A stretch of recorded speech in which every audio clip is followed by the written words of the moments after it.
So over here, we conclude our theoretical discussions.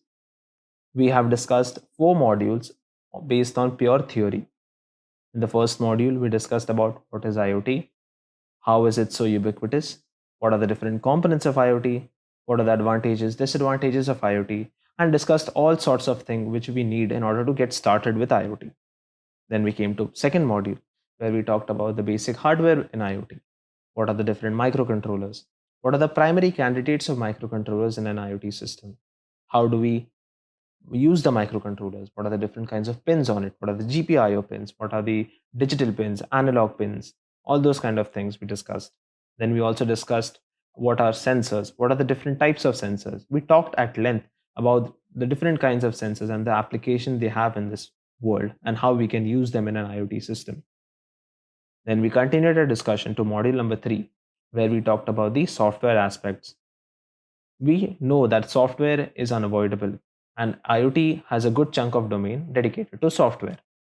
So we talked about what software is important for IoT, what are the different platforms like IFTTT, ThinkSpeak, Blink that we can use in order to deal with the software aspect of IoT, how we can code in IoT, what are the basic commands in IoT, what are the basic things you need to know about the libraries in IoT, and we understood a simple Arduino code in order to blink an LED, and we had all sort of discussion which would give a new user or a neophyte a good exposure to coding, to basic coding.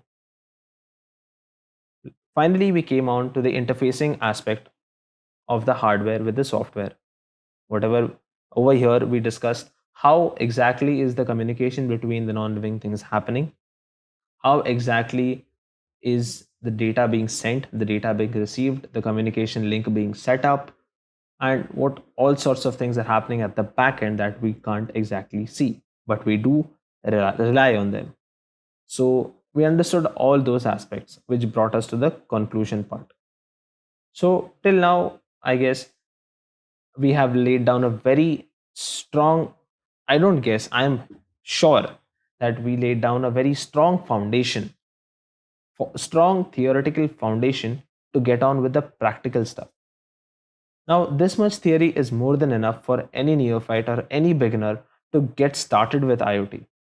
Getting too much into the theory aspects will just basically be of no use, and it will also lower the interest of the new learning individual.